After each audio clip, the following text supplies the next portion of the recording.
Good evening friends, कैसे हैं आप सभी लोग।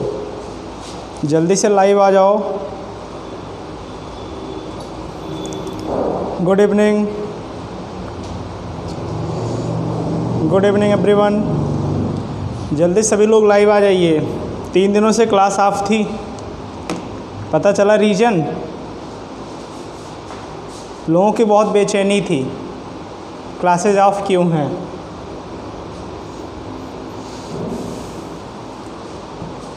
थर्सडे को, फ्राइडे को और सैटरडे को 3 दिन क्लासेस नहीं चली थी। चलिए आज हम लोग स्टार्ट करेंगे फिर से वहीं जहाँ पर हमने पॉलिटी को छोड़ा था।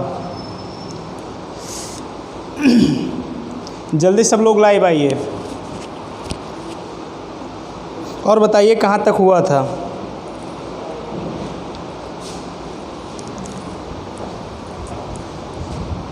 कुछ लोगों को ऐसा लगा कि पॉलिटी की क्लास बंद कर दी गई है, बट कुछ रीज़न था जिसकी वजह से क्लासेज मैंने पर्सनली ऑफ की थी। तो आज से फिर स्टार्ट करेंगे हम लोग, आप लोग साथ देंगे और पूरी पॉलिटी। अब मेरा जो प्लान है कि अब एक झटके में पूरी पॉलिटी को ख़त्म करेंगे। अब क्लासेस ब्रेक नहीं होंगी, कोशिश पूरी यही होगी, बट आप लोगों को साथ देना होगा।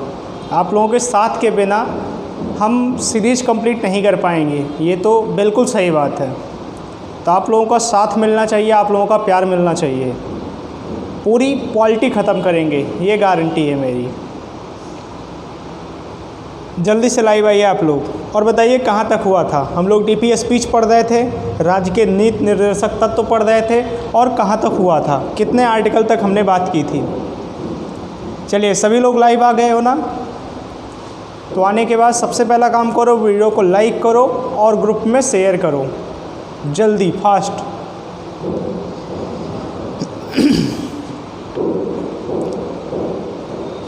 फास्ट काम करिए आप लोग।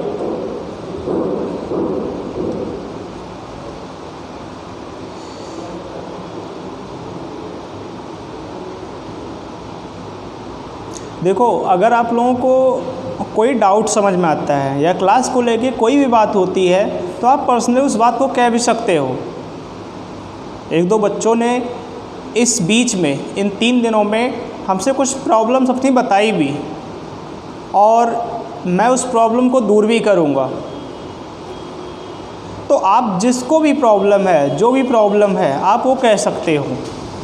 क्लास को लेकर, टॉपिक को लेकर, देखिए मैं पूरा ये चाहता हूँ कि एक एक बंदा सेटिस्फाई हो।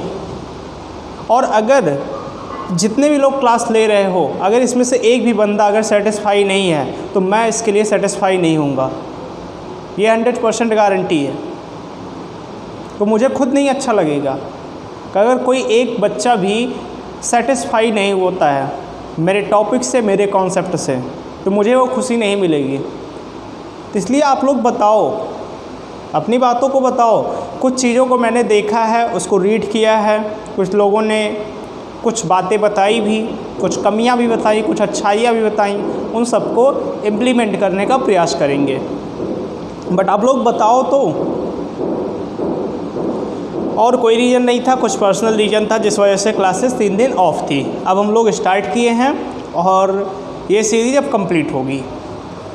हम लोग पढ़े कहाँ तक थे? हम लोगों ने आर्टिकल 39 पढ़ लिया था। हम लोगों ने आर्टिकल 39 पढ़ लिया था और आर्टिकल 40 पढ़ना था हमें। हम लोगों ने क्या आर्टिकल 39 तक पढ़ लिया था और आज हमें स्टार्ट करना है आर्टिकल 40 से। देखो एक बात और बता देते हैं हम, ये जान लो कि जिसको हिस्ट्री की क्लास के बारे में, हिस्ट्री की क्लास है, ठीक, तो ऐसा नहीं है भैया कि हिस्ट्री की क्लास चलेगी नहीं। हिस्ट्री की क्लास चलेगी और साइंस की क्लास है, दोनों क्लास की जिम्मेदारी मेरी है। दोनों क्लास की जिम्मेदारी किसकी है? मेरी है। मेरी रिस्पॉन्सिबिलिटी है कि इन दोनों क्लास को चलाया जाए। पॉलिटी चली रही है, अभी थोड़ा टाइम को लेकर इशू है, थोड़ा लाइव सेशन जैसे दोपहर में बनाया गया था प्लान 2 बजे आने का, बट नेट की प्रॉब्लम ऐसी आती है कि दोपहर में क्लास नहीं हो पा रही है, सुबह बहुत जल्दी हो जा रहा है। तो कुछ प्लान ऐसा बनाया जा रहा है कि जल्दी आप लोगों को ये दोनों क्लासेज मिलेंगे। लेकिन उसके लिए आप लोग, कुछ लोग हैं उल्टे सीधे कमेंट करेंगे, तो ये सब अच्छा नहीं लगता है। क्लासेस पूरी कंप्लीट दी जाएंगी, ये बिल्कुल सच है, बट आप लोगों को पेशेंस रखना होगा। बिना धैर्य रखे अगर आप लोग सोच रहे हो सब कुछ एक ही दिन में कर जाएं, तो ऐसा नहीं होता है। बहुत मुश्किल हो रही है यहाँ पर, इतनी गर्मी हो रही है, ये जान लो फ़ैन बंद करना पड़ता है। अगर फ़ैन ऑन कर दिया जाए जिससे हमें गर्मी ना लगे, तो आप तक आवाज़ क्लियर नहीं पहुँचेगी। तो इतनी तो तकलीफ़ है यहाँ पर, तो आप लोगों को इस बात को समझना चाहिए। क्लासेस हिस्ट्री की हम चलाएंगे, हो सकता है कुछ आप लोगों को नया मिले हिस्ट्री में। अब मेरा जो प्लान है, हिस्ट्री में आप लोगों को एकदम नया मिलेगा, इतना नया कि आप लोगों ने सोचा भी नहीं होगा। जो प्लान है हमारा हिस्ट्री की क्लासेस के लिए, अब हिस्ट्री की जो क्लासेस प्रोवाइड करेंगे वो आपने सोचा भी नहीं होगा कि ऐसे प्लेटफॉर्म पर, सुल्तानपुर जैसे शहर में, ऐसे सिटी में हिस्ट्री की जो क्लासेस आपको मिलेंगे वो आपने सोचा भी नहीं होगा। लेकिन आपको पेशेंस रखना होगा, पेशेंस रखोगे अच्छा पाओगे। तो ये दोनों क्लास चलेगी, मेरी गारंटी है। मैं चलाऊंगा इसे, हिस्ट्री की भी क्लास और साइंस को भी कंप्लीट कराऊंगा। आप लोग देख भी रहे होंगे कि यूपीएससी की वैकेंसी की कुछ आहट हुई है, तो आप लोग पूरा तैयार रहिए। सरकार का कोई भरोसा नहीं है, सरकार का कोई भरोसा नहीं है, किसी भी दिन वो विज्ञापन जारी कर सकती है। इसी लॉकडाउन में ही पीसीएस का फॉर्म आया था, सारी दुकानें बंद थी, सब कुछ बंद था, लेकिन पीसीएस का फॉर्म आया, भरा भी गया। जिसे भरना था उसने भरा, और जो जिसे पढ़ना था वो पढ़ भी रहा है। तो ऐसे ही हो सकता है यूपीएससी का फॉर्म किसी भी दिन आ जाए, अभी इस टाइम आ जाए, कल सुबह आए या किसी भी टाइम आए, लेकिन आप लोग पढ़ाई तो अपनी जारी रखो। तो क्लासेस के लिए आपके लिए बेटर से बेटर देने का प्लान हम लोग कर रहे हैं। 2-4-6 दिन में आप लोगों को कुछ बहुत नया सुनने को मिलेगा। तो सरप्राइज़ शायद आप लोगों के लिए सरप्राइज़ हो, बट ऐसा कुछ आप लोगों को मिलेगा। बस इंतज़ार करिए आप लोग कुछ बड़ा सरप्राइज होने की।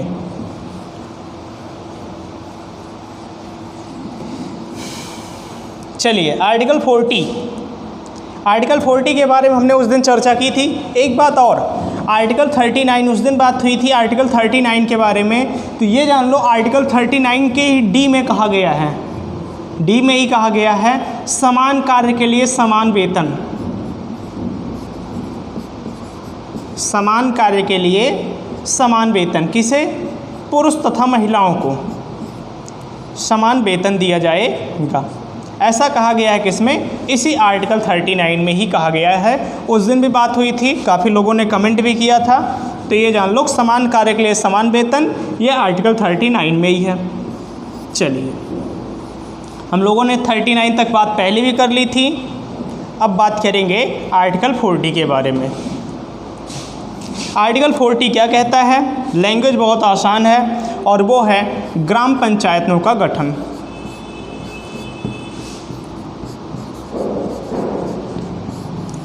ग्राम पंचायतों का गठन।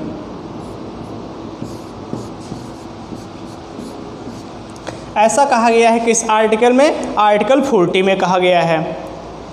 एक बात आप लोगों को पता होगा, मैंने पहले ही बताया था कि आर्टिकल 40 जो डीपीएसपी है किससे प्रभावित है? तो ये गांधीवादी है, ये गांधीवादी विचारधारा की डीपीएसपी है, गांधीवादी विचारधारा है इसमें। क्योंकि आप लोगों को अच्छे से पता भी होगा कि ग्राम का उद्धार, गांव का उद्धार, ये गांधी जी का सपना था। गांधी जी को लगता था कि देश का विकास तभी हो सकता है जब गांव का विकास होगा। तो ये मानना था गांधी जी का। लेकिन इसके धुर विरोधी थे डॉक्टर अंबेडकर। अंबेडकर जी ग्राम पंचायतों को लेकर जो गांधी जी ने स्वायत्तता देना चाहते थे उसके अंबेडकर खिलाफ थे। और संविधान निर्माण के दौरान ही गांधी जी की मृत्यु भी हो गई।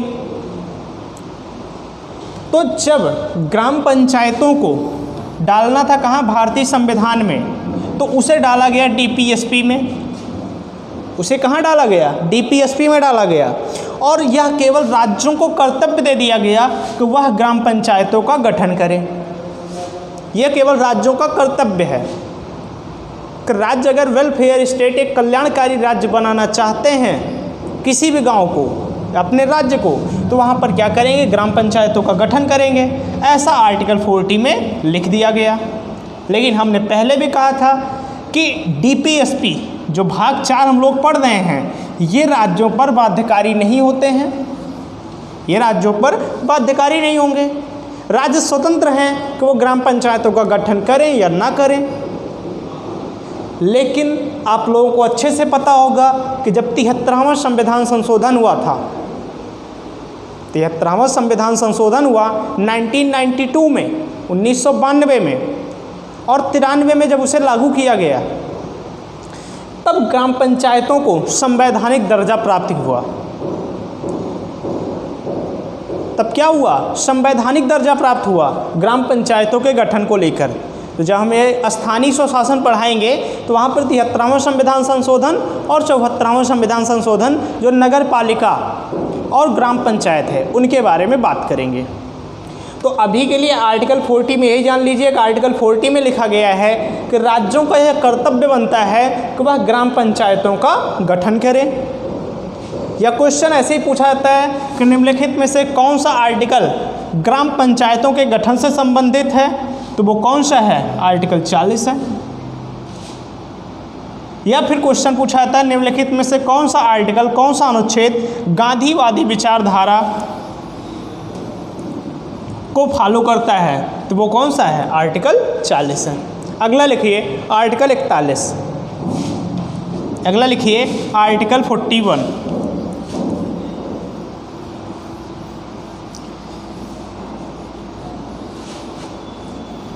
एक बात आप लोग ये बताओ, सबका लेकिन आंसर आना चाहिए और सच्चाई से बताना आप लोग ये बात, क्या क्लासेस लंबी हो जाती हैं, आप लोग बोर होते हो?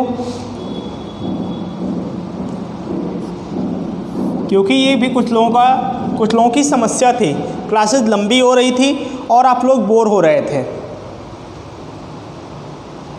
तो क्लासेस आज से शॉर्ट करनी है।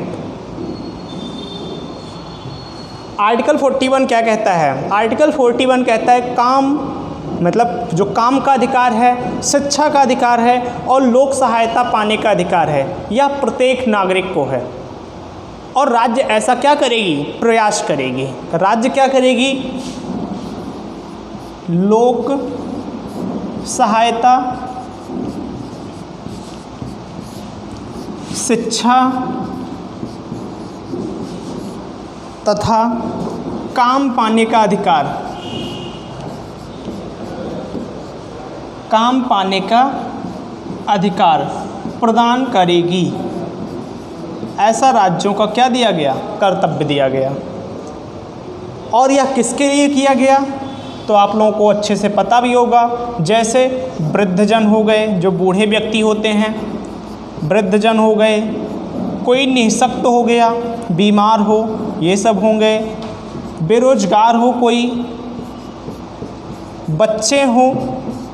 तो आप लोगों को अच्छे समझ में भी आ रहा हो कि लोक सहायता किसको प्रदान की जाएगी, जो कमज़ोर होगा, शिक्षा दी जाएगी, काम दिया जाएगा, जो बेरोजगार होंगे उन्हें क्या दिया जाएगा, काम दिया जाएगा। तो ऐसा आर्टिकल 41 में कहा गया। ऐसा किस में कहा गया, आर्टिकल 41 में कहा गया। एक बात और जानिए कि डीपीएसपी में सारे आर्टिकल नहीं पढ़ने हैं आप लोगों को। आप आर्टिकल 36 पे टिक कर लेना, ये पूछा जाता है। उसके बाद आर्टिकल 37 पर टिक कर लेना।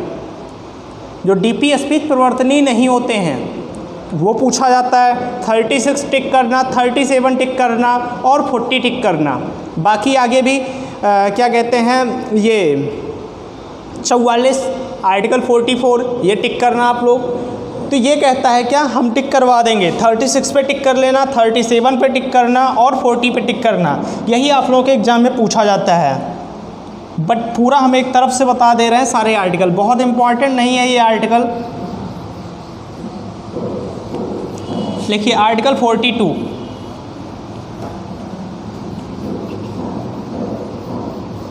आर्टिकल 42 लिखिए, आर्टिकल 42 लिखिए, प्रसूति की या प्रसूति सहायता, ये भी इम्पॉर्टेंट है, पूछा भी जाता है। आर्टिकल 42 लिखिए, प्रसूति सहायता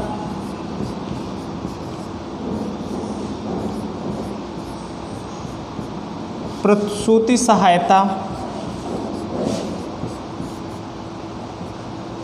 उपलब्ध कराने के संदर्भ में, उपलब्ध कराने के संदर्भ में।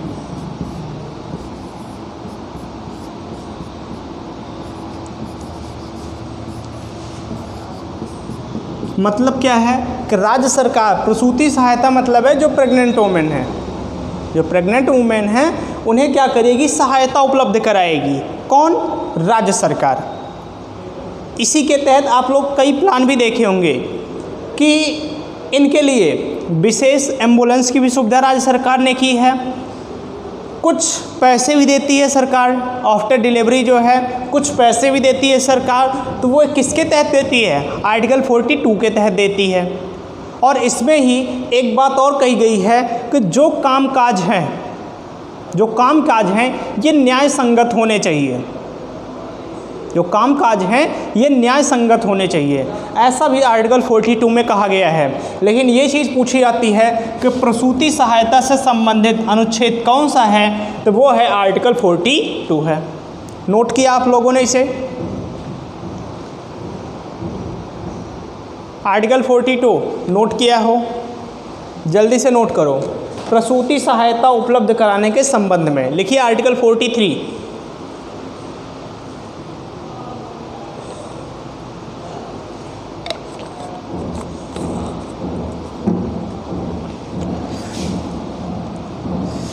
आर्टिकल 43 और लिखिए कार्मिकों की, आर्टिकल 43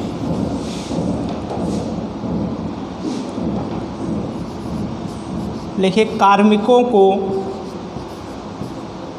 कार्मिकों मतलब समझ रहे हो आप लोग, कार्मिकों को न्यूनतम मजदूरी, अब तो समझ गए होंगे, न्यूनतम मजदूरी दिलाने के संदर्भ में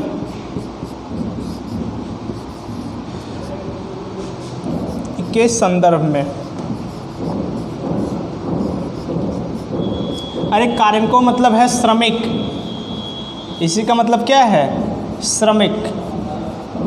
देखो आर्टिकल 43 कहता है कि जो श्रमिक हैं इन्हें राज्य सरकार न्यूनतम मजदूरी डिसाइड करेगी।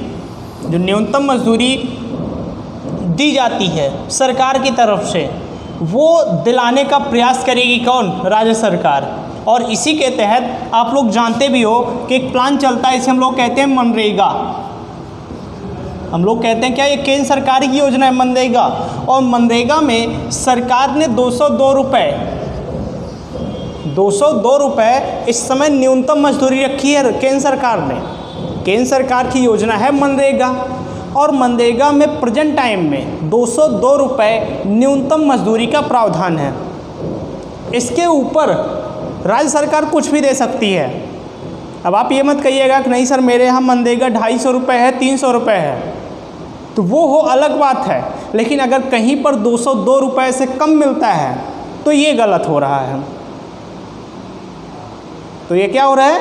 गलत हो रहा है अगर कहीं पर 202 रुपये से नीचे मिल रहा है। और आर्टिकल 43 में यही बताया गया है, राज्यों को यही कहा गया है कि जो श्रमिकों का न्यूनतम वेतन है उसे दिलाने का प्रयास करे। कौन? राज्य सरकार करे। ऐसा आर्टिकल 43 में कहा गया। और इसी में कहा गया है कुटीर उद्योग के बारे में। कुटीर उद्योग की स्थापना भी करे कौन? राज्य सरकार करे। ऐसा कहा गया किसमें? आर्टिकल 43 में कहा गया।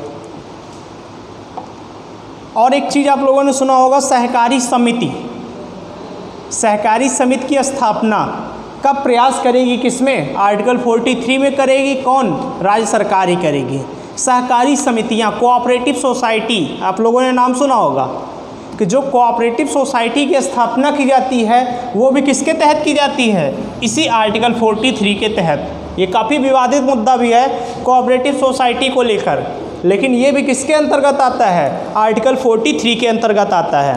तो आप 43 के अंतर्गत यही जानोगे कि श्रमिकों को न्यूनतम मजदूरी दिलाएगी कौन, राज्य सरकार।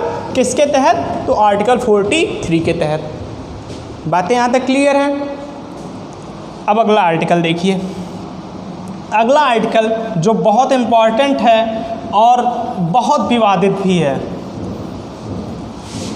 एक ऐसा आर्टिकल, आर्टिकल 44, अगर इस समय पूरे देश में अगर सबसे बड़ा मुद्दा देखा जाए तो वो है आर्टिकल 44 है। अगर आप लोगों को पता हो, जब बीजेपी सरकार आई थी चुनाव से पहले, तो बीजेपी ने अपना जो क्या कहते हैं, जो घोषणा पत्र था उसमें 3-4 बातों पर फोकस किया था। सबसे पहला था जम्मू कश्मीर। सबसे पहला मुद्दा क्या था, जम्मू कश्मीर की बात थी, जो बीजेपी का एक बहुत बड़ा मुद्दा था। एक मुद्दा था राम मंदिर का, और तीसरा अगर कोई सबसे बड़ा मुद्दा था तो वो था आर्टिकल 44 को इम्प्लीमेंट करना। तो दो तो गवर्नमेंट कर चुकी है, बचा है क्या, आर्टिकल 44 बचा है। आर्टिकल 44 क्या है, सबका कमेंट आना चाहिए, सबने सुना भी होगा, सब जानते भी होंगे कि आर्टिकल 44 क्या है।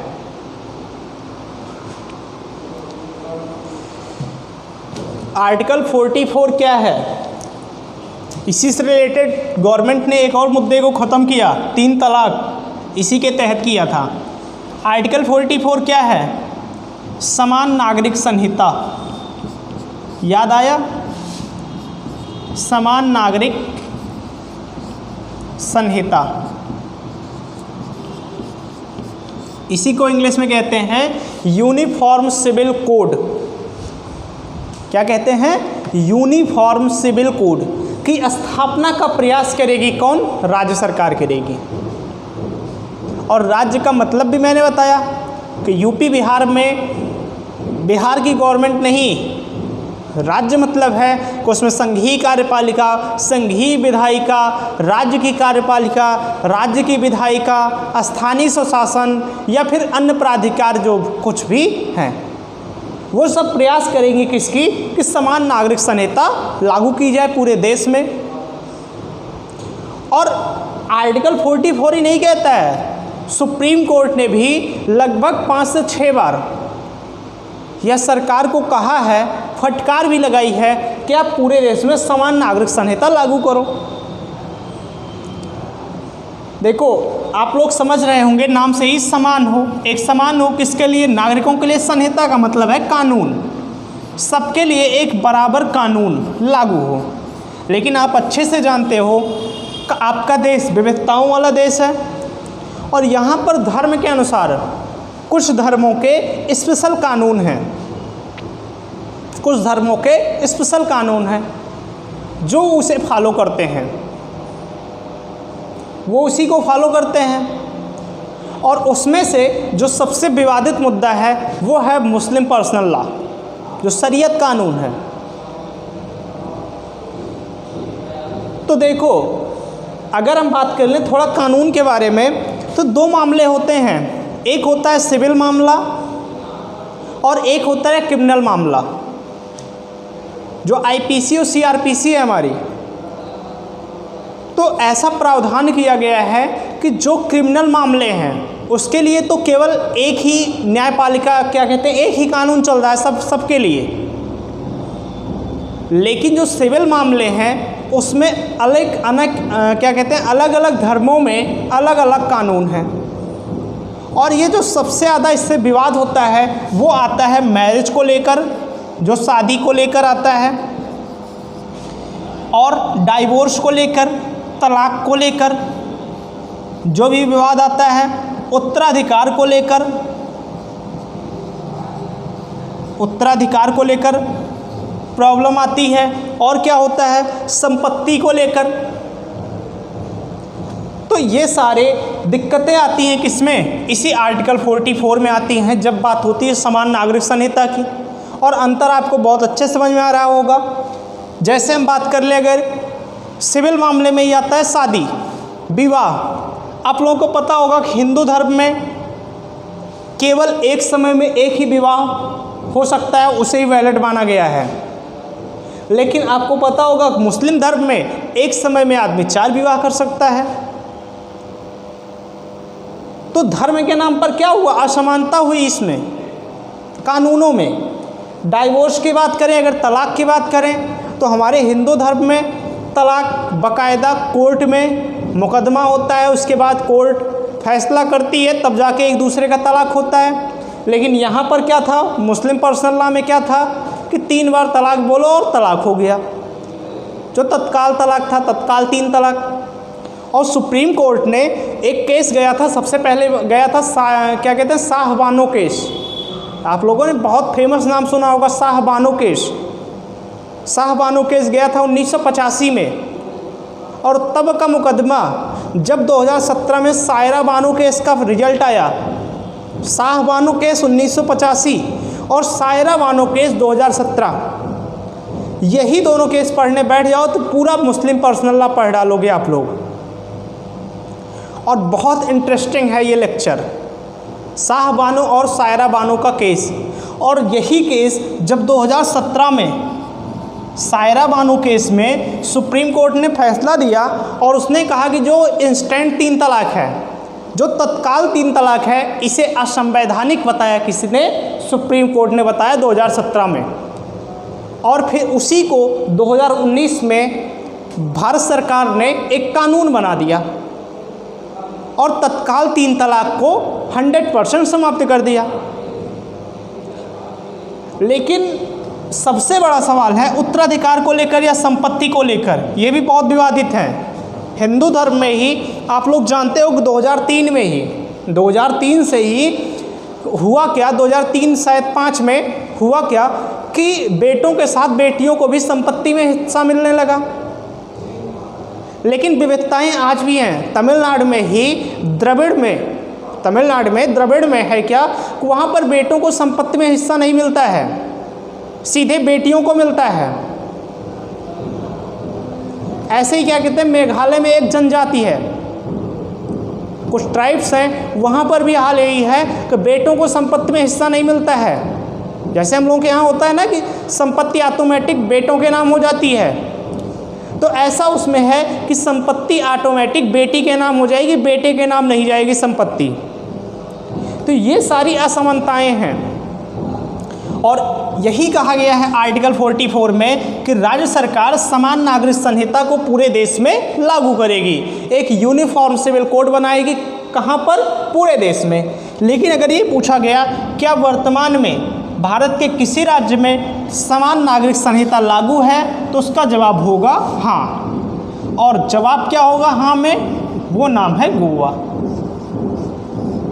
पूरे देश का एकमात्र केवल राज्य जहां पर समान नागरिक संहिता लागू है वो कहलाता है राज्य गोवा।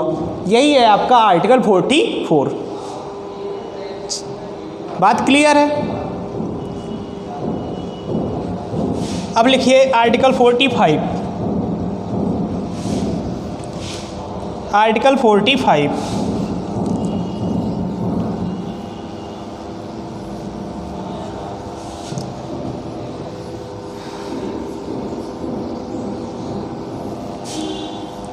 आर्टिकल 45 क्या कहता है?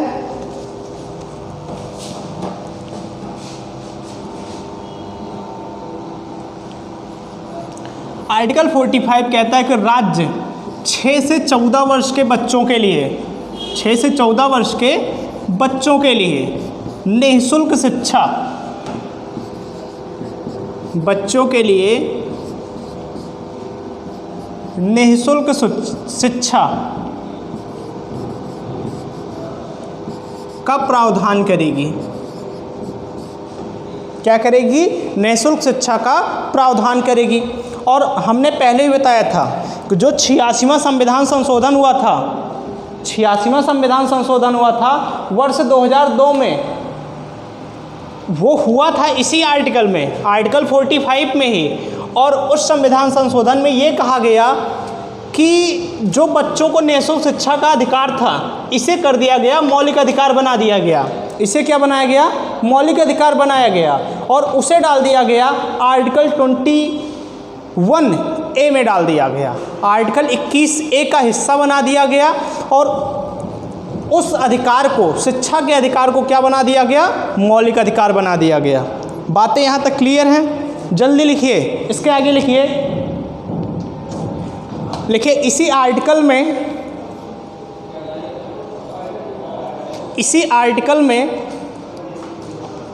86वें संविधान संशोधन द्वारा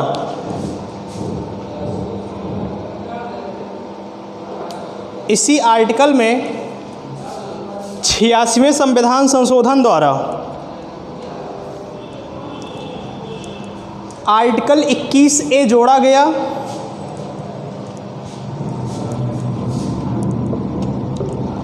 आर्टिकल 21A जोड़ा गया।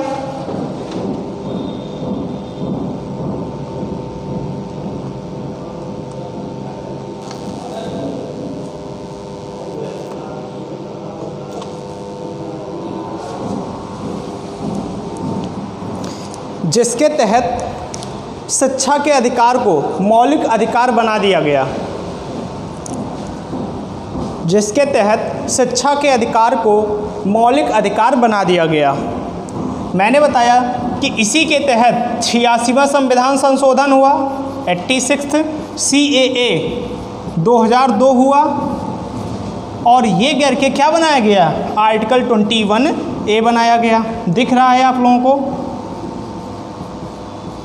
हमने बोला था कि आर्टिकल 45 में ही संशोधन करके, कौन सा संशोधन था? तो ये कई बार पूछा गया, 86वां संविधान संशोधन जो सन 2002 में हुआ था, और उसी के तहत आर्टिकल 21A को बनाया गया और शिक्षा के अधिकार को मौलिक अधिकार बना दिया गया।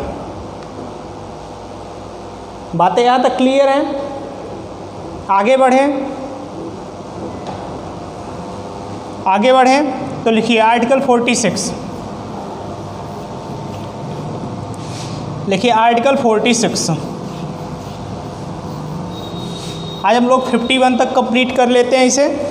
आर्टिकल 46 लिखिए SC ST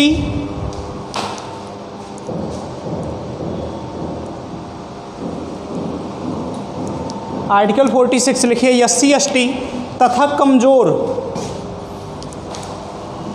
आर्टिकल 46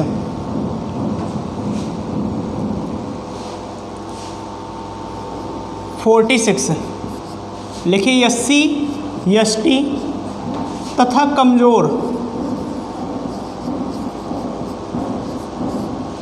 कमजोर वर्गों के विकास के संबंध में, देखिए मैंने केवल सब्जेक्ट लिखा है, पूरा सेंटेंस आपको मिलेगा। आर्टिकल 46 में लिखा होगा कि राज्य SC ST तथा कमजोर वर्गों के विकास के लिए विशेष उपबंध उपलब्ध कराए। ऐसा राज्यों को कहा गया है, किसमें? आर्टिकल 46 में कहा गया। और अगर आपको याद हो कि जब मैंने आर्टिकल 15 पढ़ाया था तो मैंने एक व्यक्ति का नाम लिया था, जो क्या था? दोराई राजन। कितनों को याद है? मैंने दोराई राजन का नाम लिया था जब रिजर्वेशन पढ़ाया था, और दोराई राजन इसी आर्टिकल 46 से ही संबंधित थे। दोराई राजन इसी आर्टिकल 46 के खिलाफ ही गए थे, इसी को लेकर सुप्रीम कोर्ट गए थे दोराई राजन, जब मद्रास सरकार के खिलाफ आरक्षण व्यवस्था की बात थी। तो आर्टिकल 46 में ही कहा गया कि SC ST तथा कमजोर वर्गों के विकास के लिए राज्य सरकार क्या करे? विशेष उपबंध करे। और इसी के तहत मद्रास सरकार ने सबसे पहली बार रिजर्वेशन भी दिया था। SC ST को पहली बार रिजर्वेशन इसी आर्टिकल के तहत दिया था मद्रास सरकार ने। तब दोराई राजन वो व्यक्ति थे जो गए थे, सुप्रीम कोर्ट गए थे, और उसके बाद जो मद्रास सरकार ने रिजर्वेशन दिया था उसे समाप्त कर दिया गया था, उसे निरस्त कर दिया गया। और फिर इसीलिए पंडित जवाहरलाल नेहरू ने संशोधन कर डाला, पहला संविधान संशोधन, और जोड़ा गया आर्टिकल 15 का सब क्लॉज 4, और वहाँ पर इनका रिजर्वेशन, इनके विकास के लिए कुछ विशेष उपबंध, मौलिक अधिकार बना दिया गया, और उनके तहत उन्हें क्या मिला, विशेष उपबंध दिया गया। और समय समय पर कई जगहों पर किया गया है, जैसे आरक्षण व्यवस्था हो गई, दूसरी बात स्थानीय स्वशासन की बात हो गई, स्थानीय स्वशासन में इनको आरक्षण दिया गया, सीटें कहीं कहीं देखोगे आप ग्राम पंचायत वगैरह की सीटें, ठीक, इन्हें लोकसभा में, राज्यसभा में, हर जगह क्या दिया गया, विशेष आरक्षण दिया गया। एग्जाम्पल आप बहुत बड़ा जान सकते हो, जैसे हमारी कादीपुर विधानसभा है, यहाँ पर कादीपुर विधानसभा में जो विधायकी की सीट आती है वो हमेशा एससी आती है, वो हमेशा क्या आती है, एससी आती है, इसी आर्टिकल 46 के तहत, क्योंकि आर्टिकल 46 में कहा गया है कि राज्य सरकार एससी एसटी तथा कमज़ोर वर्गों के विकास के लिए विशेष उपबंध उपलब्ध कराएगी। बातें क्लियर हैं? मैंने दोराई राजर की बात की थी, जो मद्रास इंजीनियरिंग कॉलेज से संबंधित था। अगर नहीं याद है तो आप लोग आरक्षण वाला वीडियो फिर से देखोगे। अगला आर्टिकल, आर्टिकल 47, ये पूछा जाता है एससी एसटी के संदर्भ में पूछा जाता है। आर्टिकल 47 लिखिए, स्वास्थ्य सुधार, स्वास्थ्य सुधार,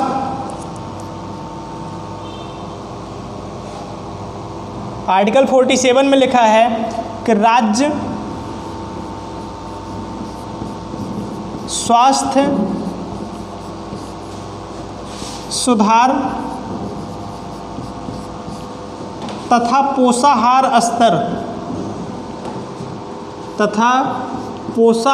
स्तर को सुधारने का प्रयास करेगी, को सुधारने का प्रयास करें, ऐसा कहा गया है किस आर्टिकल में, तो आर्टिकल 47 में कहा गया। स्वास्थ्य सुधार जैसे क्या, अगर हम जैसों की बात करें तो आपको अच्छे से पता होगा कि सरकार की कुछ क्या चल रहे हैं, कुछ योजनाएं चल रही हैं, सरकार की कुछ योजनाएं चल रही है ना। जैसे सबसे बड़ी योजना इस समय आप लोग जानते होंगे, आयुष्मान भारत योजना, आयुष्मान योजना चल रही है, ये भी किसके तहत आती है, इसी स्वास्थ्य सुधार के अंतर्गत आती है। और पल्स पोलियो, राष्ट्रीय स्वास्थ्य मिशन, राष्ट्रीय स्वास्थ्य मिशन, तो ये सब किसके तहत होता है, इसी स्वास्थ्य सुधार के अंतर्गत। कि राज्य सरकारों को यह कर्तव्य दिया गया है कि वो राज्य के स्वास्थ्य के लिए, लोगों के स्वास्थ्य के लिए, नागरिकों के स्वास्थ्य पर काम करेगी और पोषाहार स्तर को सुधारेगी। और इसी के तहत सबसे बड़ा उदाहरण आप लोग जानते होंगे, वो है मिड डे मील। वो क्या होगा, मिड डे मील है बच्चों का।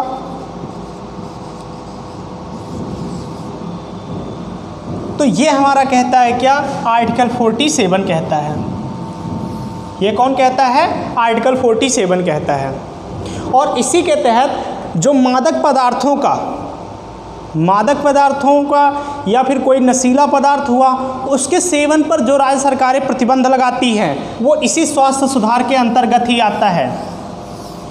वो भी किसके अंतर्गत आएगा, इसी स्वास्थ्य सुधार के अंतर्गत। एग्जाम्पल हमने कहा मादक पदार्थों का और नशीले पदार्थों का, पर जो प्रतिबंध लगता है वो किसके तहत लगता है, इसी आर्टिकल 47 के तहत। और सबसे बड़ा उदाहरण है बिहार राज्य, सबसे बड़ा उदाहरण है बिहार राज्य। बिहार में लगभग करीब 1.5 साल से 100% शराबबंदी है। आप पूरे बिहार में कहीं भी शराब नहीं पाओगे। तो वहाँ पर जो शराबबंदी की गई है वो किसके तहत की गई है, आर्टिकल 47 के तहत की गई है कि राज्य स्वास्थ्य के लिए और पोषाहार स्तर को सुधारने के लिए विशेष उपबंध कर सकती है, और उसी के तहत मादक पदार्थों को बैन किया जा सकता है। उसी के तहत अनेक योजनाओं को चलाया जा सकता है और चल भी रही है। आयुष्मान भारत योजना, पल्स पोलियो योजना, राष्ट्रीय स्वास्थ्य मिशन, इंद्रधनुष योजना, बहुत योजनाएं हैं। और हमने कहा पोषाहार स्तर सुधारने की बात, तो उसका सबसे बड़ा उदाहरण, जीता जागता उदाहरण है मिड डे मील। जो स्कूलों में मिड डे मील की व्यवस्था है वो भी आर्टिकल 47 के तहत ही आती है। यहाँ तक बातें समझ में आई हों आप लोगों को? तो अगला लिखिए आर्टिकल 48। अब कुछ नहीं बचा है इसमें। 48, 49, 50 और 51 सब छोटे छोटे हैं और एग्जाम में पूछे जाने की संभावना बिल्कुल ना के बराबर है। लिखिए आर्टिकल 48 और लिखिए कृषि, वैज्ञानिक कृषि। आर्टिकल 48 लिखिए वैज्ञानिक कृषि तथा पशुधन के लिए, वैज्ञानिक कृषि तथा पशुधन के लिए वैज्ञानिक कृषि तथा पशुधन के लिए राज्य सरकार या राज्य विशेष उपबंध उपलब्ध कराएगी। किससे संबंधित है? एग्रीकल्चर से संबंधित है और पशुधन से संबंधित है। मतलब जो दुधारू जानवर हैं, और जो कृषि होगी वो अब कैसी होनी चाहिए? वो वैज्ञानिक कृषि होनी चाहिए। तो कृषि का डेवलपमेंट हो, जो हमारे पशु हैं, जो दुधारू पशु हों उनका डेवलपमेंट हो, ऐसा प्रयास करेगी कौन? राज्य सरकार प्रयास करेगी। और किस आर्टिकल में? आर्टिकल 48 में, कि वैज्ञानिक दृष्टिकोण से कृषि हो, गायों को वध होने से रोका जाए। ये भी किस में कहा गया है? इसी आर्टिकल 48 के अंतर्गत ही किया गया है। यूपी राज्य ने, उत्तर प्रदेश राज्य ने पशुधन, ये कहा गया कि जो दुधारू जानवर हैं उनकी रक्षा का भी प्रयास करेगी कौन? राज्य सरकार करेगी। और उसी के तहत जो गाय का वध होता था, गाय वध को रोका गया और ऐसा कानून बनाया किसने? उत्तर प्रदेश राज्य ने बनाया। गाय वध को रोका गया तो किस आर्टिकल के तहत? तो आर्टिकल 48 के तहत। ठीक, चलिए आर्टिकल 49 लिखिए। आर्टिकल 48 कुछ नहीं है, बस वैज्ञानिक दृष्टिकोण से कृषि हो और पशुधन, मतलब जो दुधारू जानवर हैं, पशुओं में धन का मतलब है कि जो दुधारू जानवर हैं इनके देखरेख का, इनके विकास का प्रयास करे कौन? राज्य सरकार करे। और इसी में एक बात आती है जो हमने कहा, गाय का वध, वो किसके अंतर्गत आएगा? आर्टिकल 48 के ही अंतर्गत आएगा। अगला लिखिए आर्टिकल 49। आर्टिकल 49, एक बात आर्टिकल 48 में ही लिख लेना, आर्टिकल 48 में ही लिख लेना। एक बात और आर्टिकल 48 में लिखना, ये इम्पॉर्टेंट है, पूछा भी जाता है। लिखिए 42वें संविधान संशोधन 42 CAA 1976 द्वारा 19, ये इम्पॉर्टेंट है, भूल गए थे, अच्छा हुआ याद आ गया। 76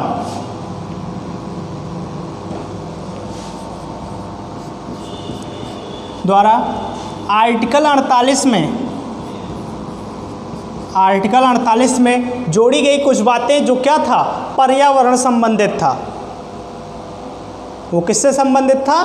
पर्यावरण से संबंधित था। और 42वें संविधान संशोधन 1976 द्वारा आर्टिकल 48 में जोड़ा गया पर्यावरण संरक्षण, कि राज्य सरकार पर्यावरण संरक्षण का प्रयास करेगी। ये पहले नहीं था। पर्यावरण संरक्षण आप मौलिक कर्तव्यों में भी पढ़ेंगे और उसके तहत ही राज्यों को भी दिया गया, कर्तव्य दिया गया, और वो दिया गया 42वां संविधान संशोधन 1976 द्वारा। वन्य जीव की रक्षा करे और उनसे संबंधित कुछ योजनाएं भी चलाएं, और तमाम योजनाएं भी चल भी रही हैं, जैसे tiger reserve project, elephant project. तो ये सारे प्रोजेक्ट चल रहे हैं प्रेजेंट टाइम में। किसके तहत? इसी आर्टिकल 48 के तहत। कि आर्टिकल 48 में कहा गया कि राज्य पर्यावरण संरक्षण और वन्य जीव वन्य जीव संरक्षण के लिए क्या करें, विशेष प्रावधान करें। और आपको पता भी होगा कि तमाम कानून भी बनाए गए हैं, इनसे संबंधित क्या बनाए गए हैं, तमाम कानून बनाए गए हैं। और वो भी सब कहाँ डाले गए हैं, आर्टिकल 48 में। आर्टिकल 48 में कानून नहीं बनाए गए हैं, मतलब ये है कि आर्टिकल 48 के तहत राज्य सरकारों को जिम्मेदारी दी गई है कि वो पर्यावरण को संरक्षित करें, वन्य जीवों का संरक्षित करें। तो वो करेंगे किसके तहत, किसी न किसी कानून के तहत। तो वो कानून बनाने के लिए क्या है, सक्षम है। ऐसा आर्टिकल 48 में ही कहा गया है, किसके तहत, 42वें संविधान संशोधन 1976 के तहत। अगला लिखिए आर्टिकल 49। आर्टिकल 49 और जो कहता है राष्ट्रीय स्मारकों का क्या होगा, महत्व की बात कही गई। आर्टिकल 49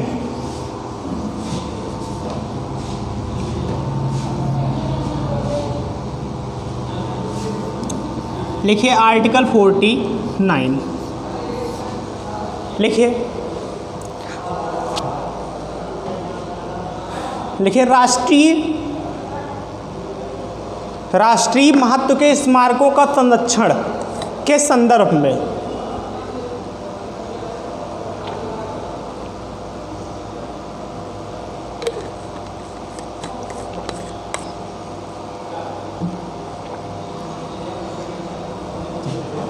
देखिए, राष्ट्रीय महत्व के स्मारकों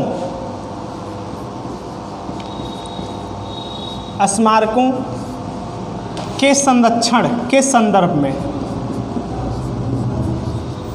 आप लोग अच्छे समझ भी रहे होंगे, सेंटेंस ही बहुत आसान है कि जो भी हमारे राष्ट्रीय स्मारक हैं, जैसे लाल किला है, ताजमहल है, इन सब का संरक्षण करेगा कौन, राज्य सरकार करेगी। किस आर्टिकल के तहत, तो आर्टिकल 49 के तहत। बातें क्लियर हैं। आर्टिकल 50 देखिए, आर्टिकल 50 पूछा भी गया है एग्जाम में।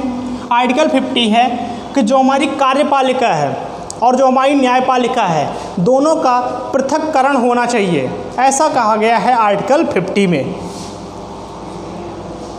लिखिए आर्टिकल 50, सेपरेशन हो किसका किसका, जो हमारी कार्यपालिका है और जो हमारी न्यायपालिका है। आर्टिकल 50 में कहा गया कि न्यायपालिका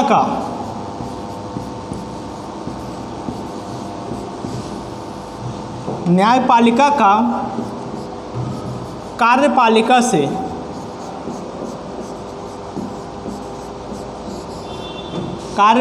से सेपरेशन हो।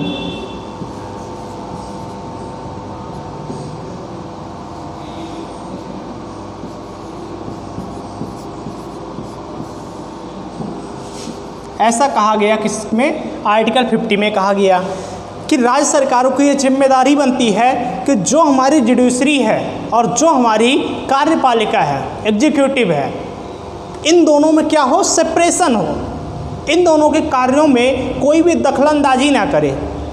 ऐसी जिम्मेदारी दी गई राज्यों को, किस आर्टिकल में, तो आर्टिकल 50 में कहा गया।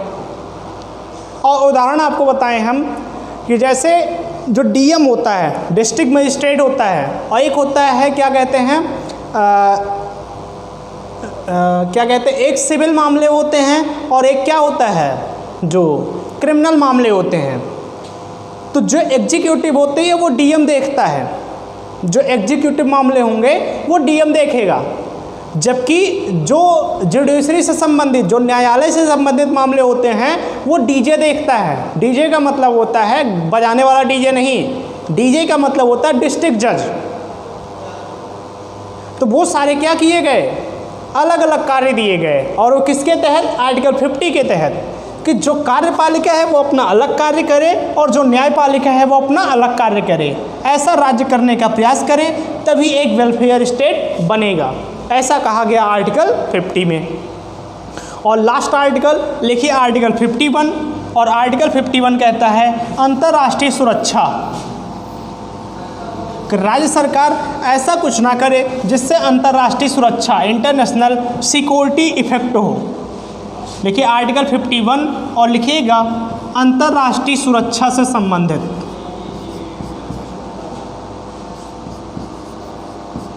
अंतर्राष्ट्रीय सुरक्षा से संबंधित।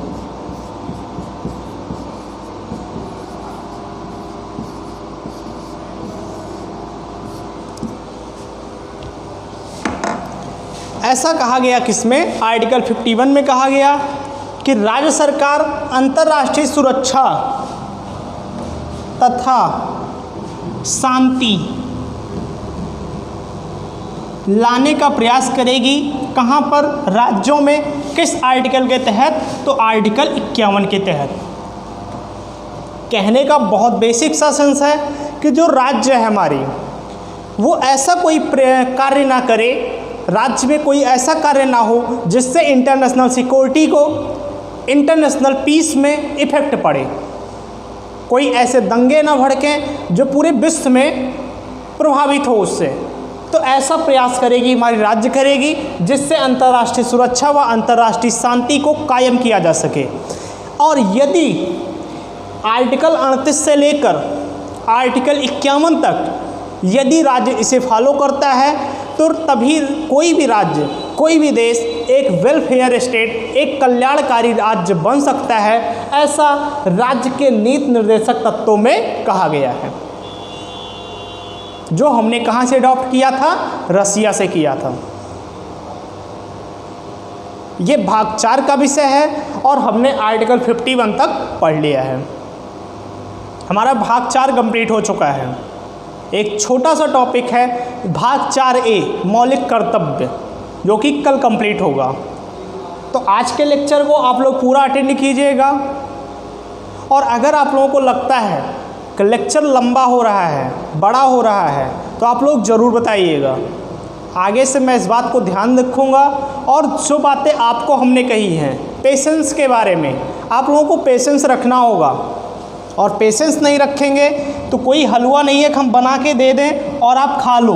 अगर ऐसा कुछ होता तो पहले हम ही खाते, और हम इतना खा लेते कि फिर हम यहाँ ना होते, हम आयोग में बैठे होते और पेपर बना रहे होते। तो आशा करेंगे कि आप लोग पेशेंस के साथ पूरा पढ़ाई करोगे, चीज़ें आपको दिन प्रतिदिन बेटर से बेटर दी जाएंगी। और हमने कहा ना कि आप लोग वेट करिए, बस 2-4 दिनों का, 1 हफ्ते का वेट कर लीजिए। आप लोगों को हिस्ट्री की क्लास कुछ अलग अंदाज में मिलेगी। तब तक आप लोग वीडियो को पूरा देखिएगा, लाइक कीजिएगा, चैनल को शेयर करिए, और मिलेंगे हम कल के लेक्चर में। Thank you, thanks for attending this session. Good night, take care.